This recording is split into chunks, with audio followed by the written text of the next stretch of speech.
খাম করে দেয়। হ্যাঁ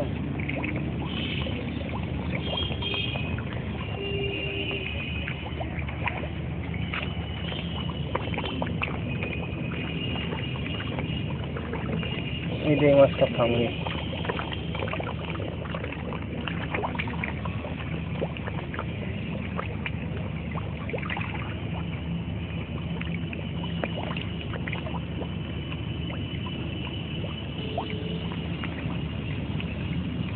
ওর মাথায়ও খাম একটা আছে, অনেক কটা খাম আছে, ওই যে ওইটা মাথায় খাম।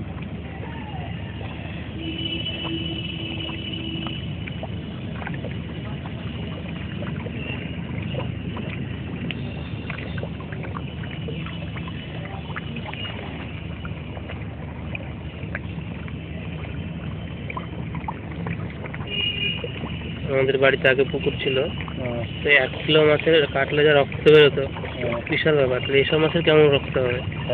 এই মাছে ভালো রক্ত হবে, টেস্টও তেমনি হবে। ওপরে পানি চেঞ্জ হয় না। বলো এগুলো কোথায় বিক্রি হয়? এইদিকে লোকালে বিক্রি, আড়তের দিকে, আড়তে নালে গাড়িতে লোড করলে যে বাইরে চালান করবে, কলকাতা।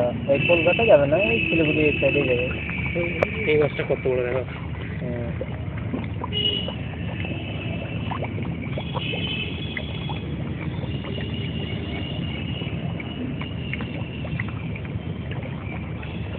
এই ধর একটা খাম।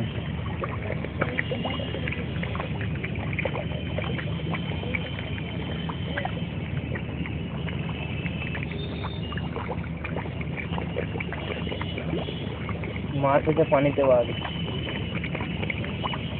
ওই ধর 1.5 কিলো, এই 2.5 কিলো 3 কিলো করে হবে, হবে না? হ্যাঁ এমনি এই মাছের ওয়েটও হবে। ওইটা হবে। ওই যে ওই মাছটা আলাদা, ওইটা চান্দা।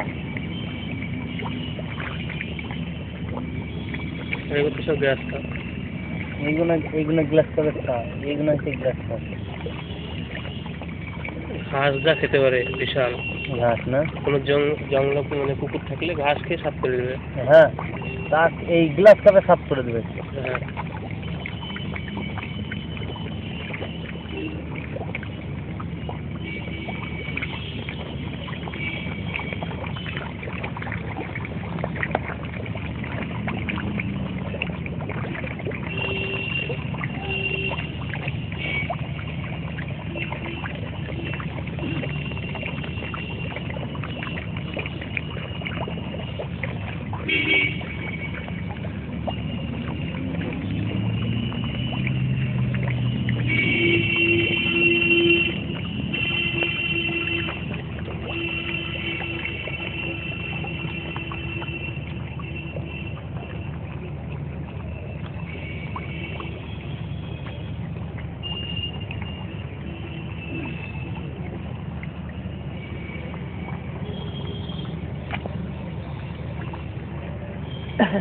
যদি ঘাস ছোট ছোট করে কেটে নিয়ে এসে যদি খাওয়া হয় তাও খাবে।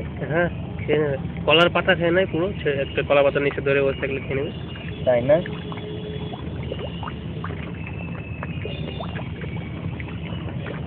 কিন্তু এরা খাবার পায় তো ওই জন্য ঘাসের উপর চাহিদা।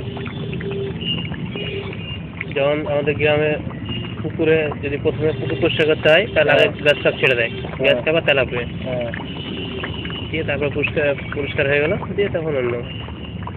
বাড়ি কোথায়? বাড়ি দমকল। দমকল? হ্যাঁ উপর দমকল।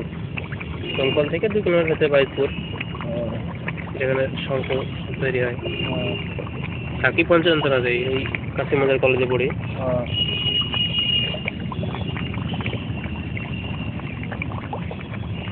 আমরা দমকল বাড়িতে যখন কাটতে তখন আমি দমকল সবই, দমকল ইসলামপুর সব জায়গায় যেতাম।